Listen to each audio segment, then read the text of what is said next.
디모데후서 4장 6절부터 8절에 있는 말씀입니다. 이 시간 말씀 봉독하겠습니다. 다같이 자리에서 일어나시겠습니다. 전제와 같이 내가 벌써 부어지고 나의 떠날 시각이 가까웠도다.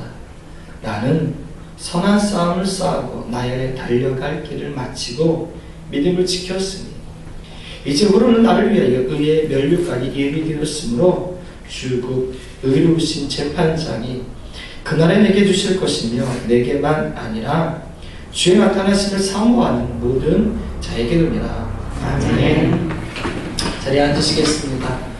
할렐루야. 이 시간 하나님께서 함께하는 은혜의 시간, 능력의 시간 늘 주님의 이름으로 간절히 축원합니다. 디모데후서 강의 16번째입니다. 16번째, 다 없어지는 인생이라는 말씀을 함께 하려고 합니다.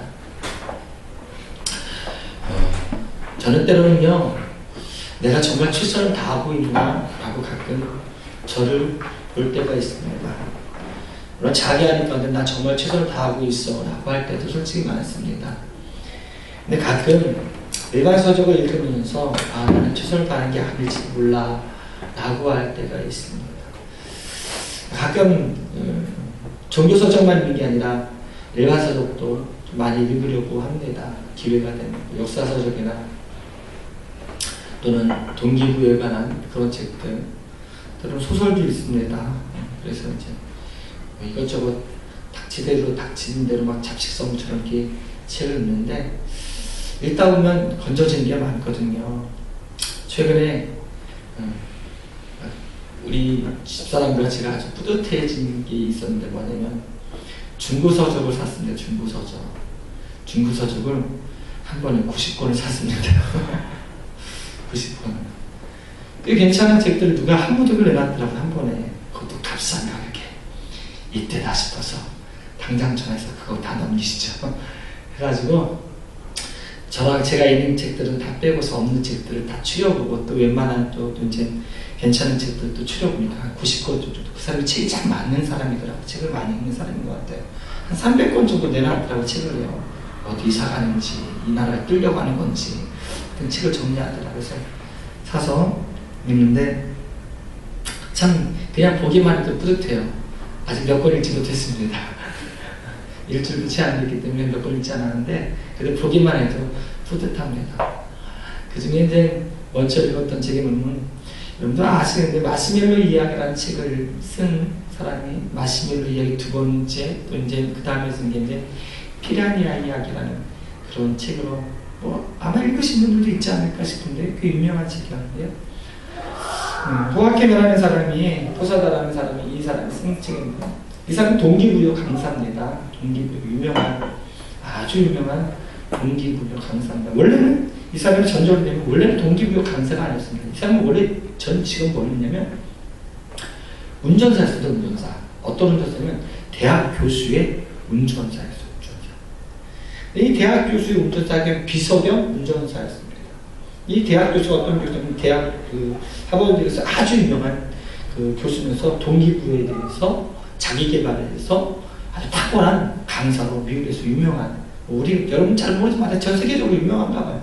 그분이 한번 강의를 들으려면 엄청난 대전료를 내드려야 되고 또 오래전에 예약을 해야 되고 들어야 될 수 있는 게 아닙니다. 우리나라에 별로 그런 게 없는데 그 미국에는 이런 어떤 강의 세미나 같은 것들이 일반적으로 유명한 강사들 모아놓은 그냥 하는 거예요. 사람들이 와서 티켓을 사고서 그 강의를 들어옵니다. 그런 강의가 많은가 봐요. 그런 세미나가. 근데 그 교수를 가방을 들고 운전을 하고 또 늘 왔다 갔다 하니까 교수의 강의를 맨날 누구도 가장 많이 들었을 거 아니에요. 그러면서 어느 날 교수한테 그랬대요. 교수님, 저도요 교수님의 강의를 토시자면 틀리지 않고 할 수 있을 것 같다. 이렇게 했어요. 운전하다가. 그러고 나서 교수가 의아한 거예요. 진짜? 그런 거예요. 그러고 나서 어느 날 갑자기 교수가 자기가 할 강의 대신에 이 운전사를 이름을 넣어버린 거예요. 너 들어가서 한번 강의해봐라. 아니 아닙니다, 아닙니다. 안 하면 잘릴 줄 알았고 그랬는데 그래서 첫 강의를 했는데 처음엔 떨리겠죠. 그러나 아주 멋지게 강의를 해냈습니다.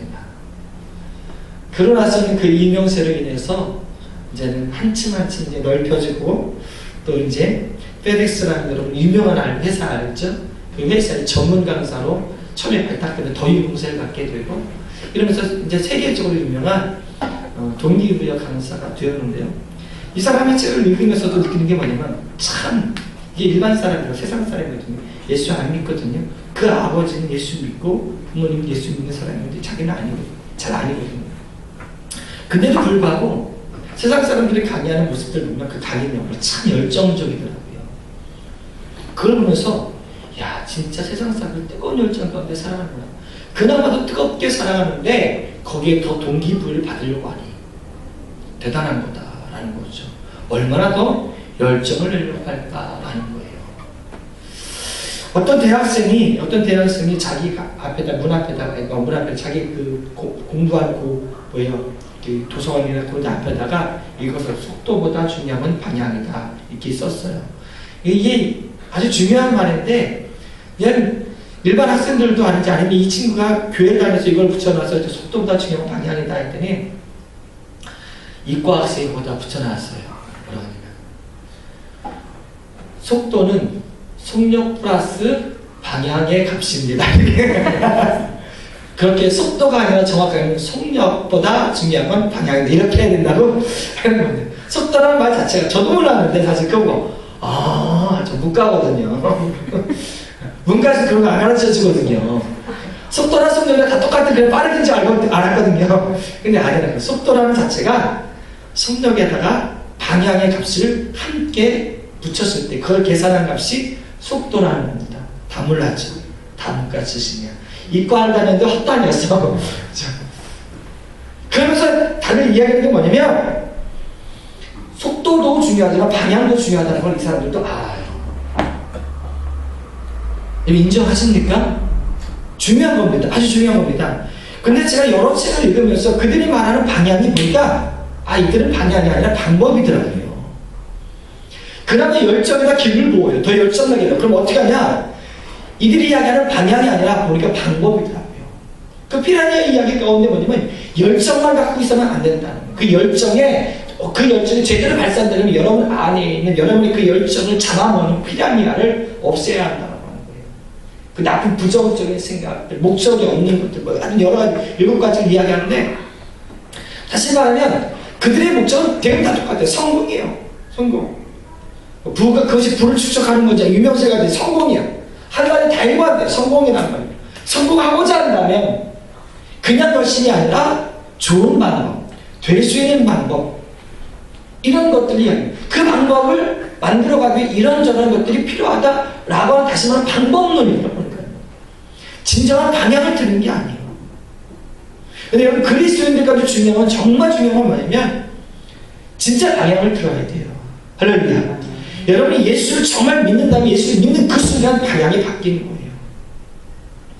회개라는 말의 어원이에요. 여러분 많이 들어서 알죠. 회개라는 말 자체 어원이 돌이키다에 돌이키다.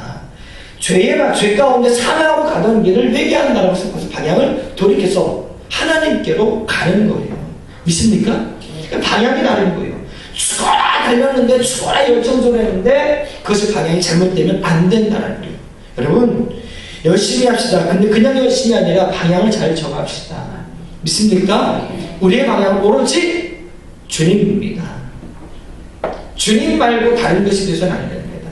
세상 사람들이 말하는 성공을 위한 방향이라면 절대 안 됩니다. 그리스도는 그 성공에도 성공한 게 아닙니다.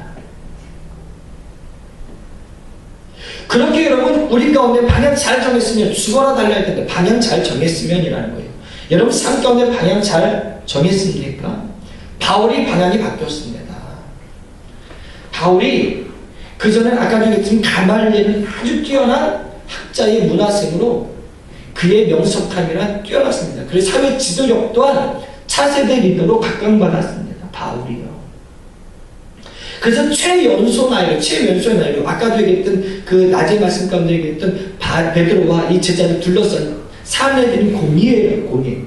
여러분, 옛날에 그리스 로마 시대에는 의회 정치가 굉장히 탁월했습니다. 아시죠? 민주주의 거기서부터 시작됐거든요. 의회 정치. 황제가 있고 폭군이 있더라 할때도 그들이 마음대로 할 수 있는 게 없는 게 뭐냐면 의회에 탁월함이 있었어요. 근데 의회 정치가 이들 가운데서 공의회라는 회의, 거기서 모든 것이 집결되고 이루어졌단 말이죠. 그 사례들은 공의회의 최연소 회원이 된 사람이 바울입니다. 그냥 될 수 없습니다. 가문이 좋다고 될 수 있는 게 아닙니다. 돈이 많다고 될 수 있는 게 아닙니다. 반드시 천거가 있어야 됩니다. 그것도 가장 탁월한 제청거. 근데 가말리엘이 바울을 천거했어요. 다시 말하면 바울이 자기 제자 중에 수제자로 여길 정도로 뛰어났다는 겁니다. 거기다가 여러분 그의 배경 로마 시민권을 갖고 있죠. 아주 좋은 것들이 많잖아요. 그런 그가 그의 인생 가운데 유대교를 지키고 율법을 지키고 그걸 수호하는 목적 가운데 예수 믿는 사람들 잡아다 죽이는 일을 앞장섰던 그가 다메섹 가는 길 그 도상에서 예수를 만나니까 그의 인생 길이 완전히 바뀌었죠. 방향이 달라졌습니다. 죽이러 가다가 뭐합니까? 이제 전하는 자가 됐어요. 이거는 여러분 예루살렘에서 깜짝 놀랐습니다. 엄청나게 놀랐습니다. 다른 사람은 바울이 이건 믿어지지 않고 보지 않고 자신들의 눈으로 보지 않고 믿을 수가 없다는 게 바울이었습니다. 그래서 그 배신감이 너무 커서요. 어떤 사도들을 잡아 죽인 것보다 바울을 죽이고자 하는 그 유대인들의 열정이 더 컸었습니다. 그래서 몇 번을 죽일 뻔한 암살당할 뻔한 위기에 처한 적이 있었습니다. 마지막 사실도 천부장한테 잡혀서 이 죄인의 신분으로 가게 된 것도 사실 죽을 뻔한 위기를 천부장이 막아줘서 그때 정식으로 재판하자 이래가지고 이제 로마로 압송되는 과정이었던 거죠. 근데 그 인생이 그렇게 바뀐 게 뭡니까? 예수님 만나니까 그 인생이 바뀌어서 그가 이제 누굴 향해 가냐? 하나님을 향해, 예수님을 향해 달려가더라는 거죠. 할렐루야. 그렇게 달려가다가 오늘 말씀 가운데 그 인생이 어떻게 됐냐? 전제와 같이 내가 벌써 부러지고 나의 떠날 시각이 가까웠다. 계속 얘기했지만 이거 유언이라고 했잖아요. 유언. 늙어서 죽는 거 아닙니다. 물론 바울이 이 나이 때 한 50대 후반인가 이 정도 이야기 보통 합니다. 50대 후반? 그러면 아마 50대 후반 초후반이 됐을 거예요. 60 이게 한 3, 4년 정도 되는 해거든요. 이게 63, 4년. 그러니 그렇게 나이 많은 저기도 아니란 말이에요. 그래서 그가 죽을 나이는 아닌데 벌써 유언을 하고 있어요. 왜요? 자기 순교당할 걸 보기 때문입니다. 근데 억울해, 나는 더 살 거야. 그렇지 않습니다. 자기는 뭐래요? 벌써 달려갈 길 다 마쳤다는 겁니다. 자기가 할 걸 다 했다는 겁니다. 또 오늘 말씀처럼 나는 선한 싸움을 싸우고 나의 달려갈 길을 마치고 믿음을 지켰으니 그렇게 고백이 됐습니다. 그 이야기는 뭐냐면 자기에게 맡겨진 인생, 하나님께서 예수님께서 자기를 부르고 사용하신 인생 다 됐다라는 겁니다. 그래서 이제는 자기 인생 전제와 같이 도움이 되었다. 전제라는 게 뭔지 아십니까? 전제라는 건 관제라는 이름과 같이 쓰였는데요. 제사 드릴 때 마지막 제물을 드리고 탁태우면서 마지막 향기나게 술잔을 붓듯이 제물에 술을 붓는 전제를 말하는 거예요. 그 이제 다시 말하면 하나님 이제 다 끝났습니다. 다 드렸습니다. 라고 하는 마지막 마침표를 찍는 게 전제예요. 제사의 마지막 마침표 찍는 게 전제예요. 그처럼 자기 인생이 그와 같이 부음이 되었다는 거예요. 아직도 살만할 것 같은데, 괜찮을 것 같은데, 그렇죠? 베드로 같은 탁월한 지도자가 여러분 늙을 때까지 사도 요한만큼 살았으면 얼마나 좋았을까라고 하는 생각도 있지 않습니까? 근데 예수님께서는 그가 십자가 짊어지기를 원했어요.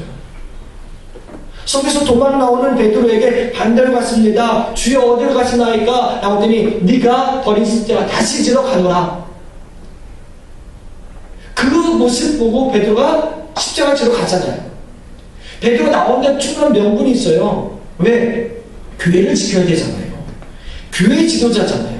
모든 초대교회가 베드로 중심 가운데 있는데 내가 없으면 어떡하지? 라고 하는 생각 안 하겠습니까? 근데 하나님은 옵니다. 주님이 너 다 됐으니까 십자가 지자. 이겁니다. 이제는 할 만큼 했으니까 십자가 지자라는 겁니다. 이제 네 길 여기까지라는 겁니다.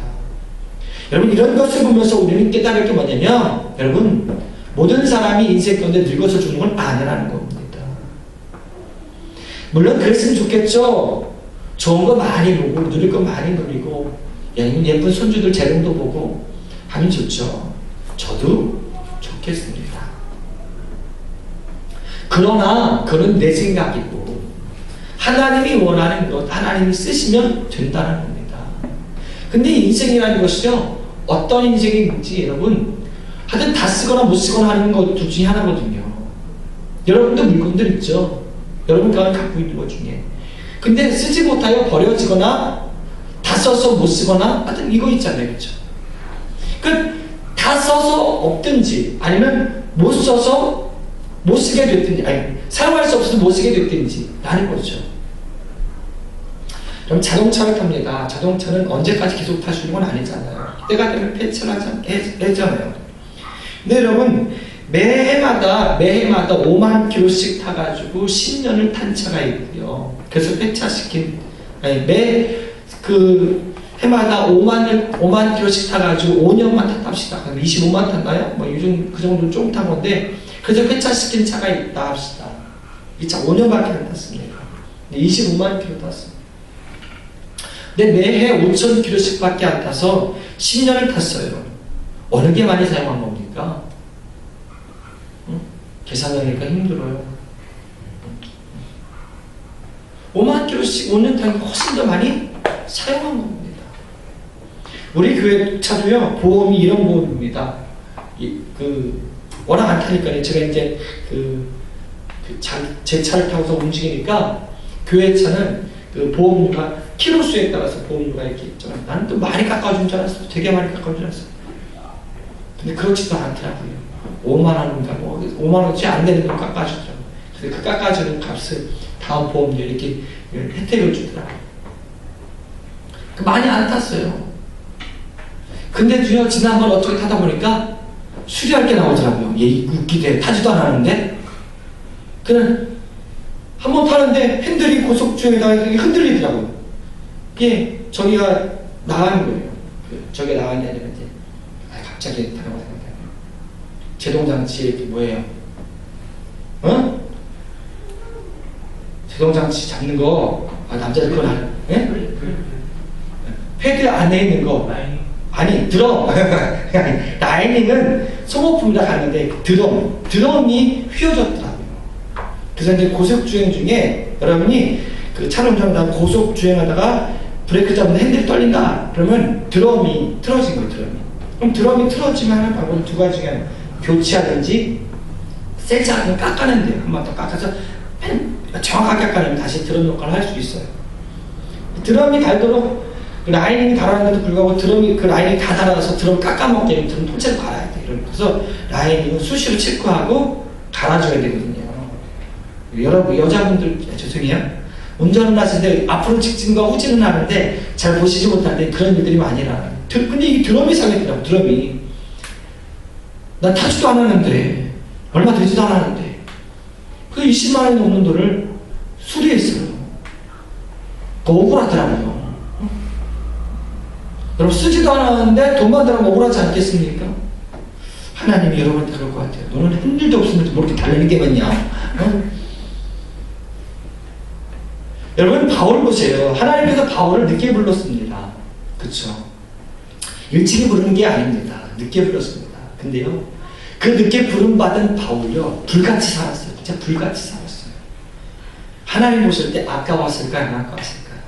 안 아까웠어요. 왜? 이 인생 닳도록 쓰셨어요. 하나님께서는. 물론 여러분의 표현에 너무 반감을 갖지 않았으면 좋겠습니다. 하나님이 좀 너무 계산적인 건 아닐 뿐이고 그 표현을 여러분 이해하시기 바랍니다. 근데 어떤 일은 여러분 하나님이 일하라 이러는데 계속 뺀질뺀질 나 힘들거든요. 나 피곤하거든요. 나 바쁜데 나 하고 싶은 거 있는데 나 진짜 하나님 나 예배도 너무 힘들고 일주일에 한 번만 안 드리면 안 될까요? 하나님 그거 하려면 나 시간도 들고 돈도 들고 하나님 내가 그 시간들까지 드리는데 돈도 못 버는 것도 그렇지 않나요? 핑계를 대자면 여러분들 수십 개가 나오더라고요. 수백 개가 나오더라고요. 왜 이렇게 이런 소리가 나오는지 모르겠어. 뭐 이런저런 사정 없는 사람 어디 있겠습니까? 근데 예수 만난 이유 오로지 목적이 예수밖에 없기 때문에 그렇게 사는 겁니다. 여러분, 우리 인생 2번 살고 3번 살지 않지 않습니까? 한 번은 내가 원하는 데서, 두 번째는 하나님께서 살게요. 이럴 수 있으면 좋은데, 그쵸? 그게 아니잖아요. 우리에게 주어진 인생 한 번인데, 여러분, 이것도 언제 끝날지 모른다는 게 단점이에요. 제가 오늘 옷을 이렇게 입었어요. 주일날 때는 하얀 와이셔츠를 고집하는데요. 이렇게 입은 이유가 대충 감이 옵니까? 장례식장 갑니다. 예비 맞춰 장례식장 갑니다. 근데 거기에 애상이에요. 저희 차를 봐주는, 저희 교회 차를 봐주는 K6 공업사 하시는 분이 계셔요. 목사님인데, 그 목사님 아들이 갑자기 금요일날 교통사고 죽었어요. 27살밖에 안 됐어요. 깜짝 놀랐어요. 참 순하고 괜찮고 애가 참 싹싹하고 일도 잘했는데 뭐 허무하게 혼자 사고 났어요. 갓길에 주차되어 있는, 고속도로에서 갓길에 주차되어 있는 큰 트럭 밑으로 들어갔대요. 그 자리에서 아마 바로 죽었는 모양이에요. 그래서 지금 시신 겨우 수습해서 지금 장례식장에 지금 장례 치른다 해서 연락이 와서 바로 가봐야 될 것 같아서 제가 안타까워, 너무 안타까워. 그 아버지 목사님 얼마나 가슴이 아프까. 정말 얼마나 많이 아프까. 그때마다 그런 생각이 들어요. 하나님 왜? 하나님 뭐 다 헤아릴 수 없지만, 그 청년에 대해 다 할 수 없고 하나님께서 다 할 수 없지만 많이 그렇잖아요. 아무리 뭔가 잘못됐다, 만약에 오해하지 마세요. 무언가 부족하고 잘못된 기회 줄 수 있지 않습니까? 아직 창창한데, 그렇죠? 여러분, 만약에 여러분 인생 가운데 여러분 잘못해서 벌써 여러분, 현 선생님, 내 30인가? 내년에 30 되나? 지금 30인가? 지금 30, 내년 30. 야, 이제 많이 먹었구나, 이제. 자, 이제 우리, 응? 이제 31 이제 되네. 왜?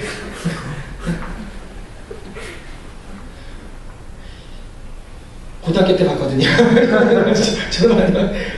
그러니까 이해하세요. 가끔가다 왜 현 선생님한테 이렇게 우리가 목사님 이렇게 사모님 이렇게 말을 팍팍 넣으실까 할 때 이해하셔야 돼. 왜? 어릴 때부터 봤으니까 그런 거예요. 근데 여러분, 이 창창한 날이 갑자기 하나님 너무 같이 하면, 아니 왜 지금 기회를 더 주실 수 있지 않습니까? 막 이래버릴 때 안 그렇겠습니까? 아니 산 게 30년도 안 되니 정신 차리면 얼마나 되겠습니까? 솔직히 이제까지 30년 살았는데 솔직히 정신 차리고 살 건 몇 년 안 돼, 그쵸? 너무 팍팍 찌르나? 그 정신 차리고 산 거 얼마 안 되는데 그거 보고 하나님 이렇게 끝내면 안 되죠. 하나님 내가 정신 더 차리고 내가 하나님 앞으로 더 살아볼 테니까 하나님 뭐 이런 게 될 거 아니에요. 근데 하나님 우리한테 물어보지 않아요. 히스기야처럼 기회가 되면 여러분 히스기야예요. 그걸 여러분 우리 모든 사람들한테 적용을 해야 되고, 이거 사물이랑 물어가지고 기회가 되는 게 아니라는 겁니다. 그러면 이 결론은 하나입니다. 뭐예요? 아끼지 말라는 겁니다. 할렐루야. 아끼지 말라는 겁니다. 뭘 아낍니까? 얼마나 두고두고 아껴서 얼마나 오래 가려고 하나님이 그때 기회 준답니까?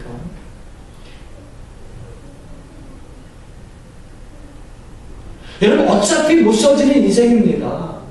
어차피 여러분 60대고 70대면 써서 못 써지든 안 써서 못 써지든 똑같이 망가지더라고요. 여러분, 쓰든 써서 오히려 쓰면서 좀 괜찮은 것 같아요, 몸이. 그렇죠? 그 운동도 계속하면 더 괜찮아요. 안 쓰면 오히려 이상해질 것 같아요. 뭘 그렇게 아낍니까? 여러분 갖고 있는 시간, 뭘 그렇게 아낍니까? 하나님이 끝내면, 오늘 밤에 끝내면 여러분이 그렇게 축적해 놓은 시간, 하나님 좀 다음에 할게요. 이 다음에 할게 하는 게 얼마나 많습니까? 이거 도대체. 그 다음이 기회가 오겠습니까? 내가 여건이, 도대체 여건을 얼마나 만들어야지 하나님께 하나님 위해서 살아갑니까? 얼마나 모아야, 얼마나 준비돼야, 얼마나 아껴둬야. 정신 바짝 차리자고요, 여러분. 우리 인생 언제 하나님이 끝내실지 몰라요.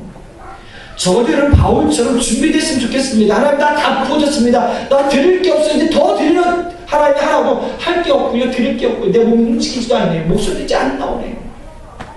이럽니다. 물론 저도 목 참 많이 관리하려고 합니다. 그래서 목에 좋다는 것도 칙칙칙 뿌려가면서 이제 하려고 합니다. 사실 이 나이에 목이 이 정도 상하면 문제 크지 않습니까? 일반 사람들과는 다르지 않나요? 저는 모르겠어요. 이제는 맨날 듣다 보니까 내 목소리 이상하지 않은데 가끔 우리 설교를 그 인터넷에 올리거든요. 그걸 제가 들어보면 내 목소리, 나는 설교가 은혜되고 안 되고 아니라 내 목소리가 은혜가 안 돼. 설교가 내용은 진짜치고 나 그래서 걱정이더라고요. 사람들이 목소리 왜 이래 이렇게 꺼버리면 그럴 것 같아. 나는 제 목소리가 은혜가 안 돼서 꺼요 그냥. 여러분도 그러실까? 그래서 여러분 앉아있고 듣는 자체가 참 대단한 인내력을 가지신 분들이에요. 아끼려고 합니다. 왜? 나중에 목소리 하면 설교도 못하면 어떡하지? 라고 하는 생각 때문에 아끼려고 합니다. 때로는 그럽니다. 아껴서 뭐하냐? 아껴서 뭐하냐? 그 아껴서 언제 써먹는다고? 여러분, 저는 짧고 굵게 사는 인생도 괜찮다고 생각합니다. 여러분 어떻게 생각하는지 죄송해요. 미안해요. 나는 오래 살려고 지금 준비하신 분들, 노후 준비하신 분들한테 괜히 초치는 것 같아서 죄송한데 좀 하나님에서 닳게 쓰자고요. 안 쓰다 녹슬어서 이거 움직이지도 않고 기름칠해도 이제 안 되고 이게 아니라 팍팍 쓰세요. 하나님이 여러분 원하십니다. 그저 여러분 예배만 드리면서 나한테 하나님께서 무엇 주실까? 하나님 나 이것도 필요한데 저것도 필요한데 쓰지도 못하는데 수리비는 무지하게 들어가요. 우리한테. 그렇죠? 아니 뭘 하나님 위해서 일해놓고 지금 수리 좀 해달라고 하면 모를까? 여러분 바울처럼 사는 인생, 그래서 내가 선한 싸움을 싸우고 선한 싸움 싸웠잖아요. 그 전에 예수 만나기 전에 선한 싸움 아니었는데 예수 만난다부터 오직 복음 끝에 선한 싸움 싸우고 달려갈 길 다 마치고 믿음을 지켰으니 할렐루야. 우리 마지막 때 고백, 이 고백이 돼야 됩니다. 믿습니까? 여러분 마지막 숨 거둘 때 어떻게 거둘지 모르지만 꼭 이 말 했으면 좋겠습니다. 그때요. 근데 문제는 그렇게 해서 이제 우리는 나를 위하여 의의 멸류관이 예비되었으니 라고 할 자신이 있습니까?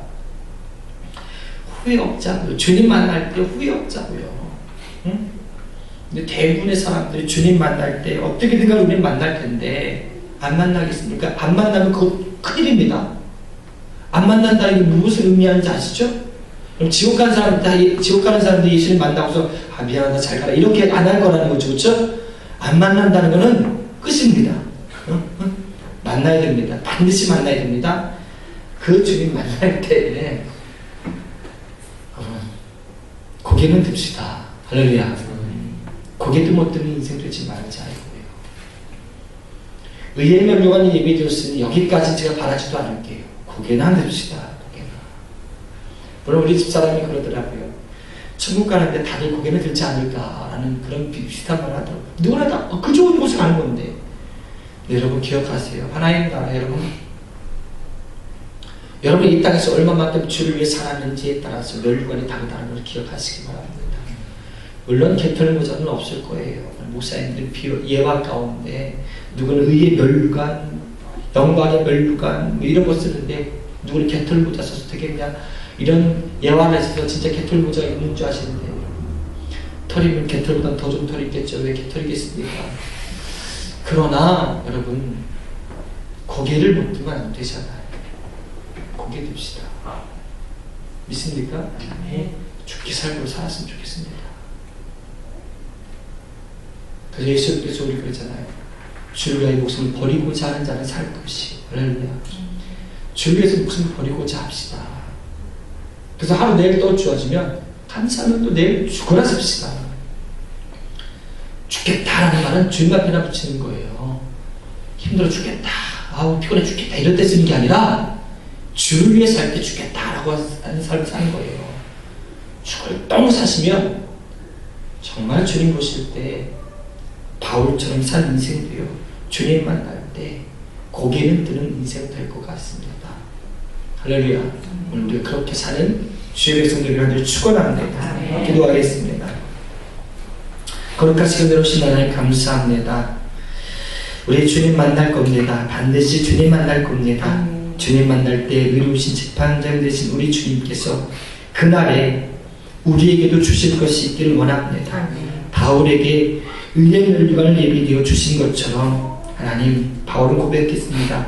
내게만 아니라 주의 나타나심을 사모하는 모든 자에게도니라 라고 했습니다. 그런데 나는 아니면 어떡합니까?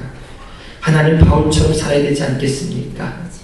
선한 싸움 싸우며 달려갈 길을 마치고 믿음을 지키며 모든 것 다 주를 위해 살아야 되지 않겠습니까? 뭘 그렇게 아낍니까? 뭘 그렇게 나중에 하겠답니까? 그 나중에 과연 우리에게 정말 있습니까? 그것도 모르면서 뭘 그렇게 아끼며 뭘 그렇게 준비하며 뭘 그렇게 여건을 따집니까? 그저 살아있는 이 삶이 있다면 우리는 복음을 위해, 주를 위해, 하나님 나라 위해 살아야 되는 목적을 가져야 됩니다. 그런데 하나님, 열심히 사는 인생들 많은데 방향이 우리 하나님이 아닌, 우리 주님이 아닌 엉뚱한 것에 매여 있지 않습니까? 세상 사람들처럼 오직 성공에 잘 살아보겠다는 것에 매여 있지 않습니까? 하나님, 진짜 방향을 들어야 됩니다. 방법이 아니라 방향을 들어야 됩니다. 정말 우리 안에 바울처럼 예수님만 보이기를 원합니다. 오직 내 달려갈 길이 하나이길 원합니다. 허락하여 주셔서 주의 자녀들 쓰지도 못해 못 쓰는 인생이 아니라 다 달아서 쓸 수 없는 인생 되게 하여 주셔서 주님 맞이할 때, 주님 내가 이렇게 살았습니다. 주를 위해 아낌없이 드려 내가 더 이상 드릴 것이 없을 만큼 그렇게 닳도록 살았습니다 라고 고백하는 주의 백성들에게 도와주셔서 예수님의 이름으로 기도드립니다. 아멘.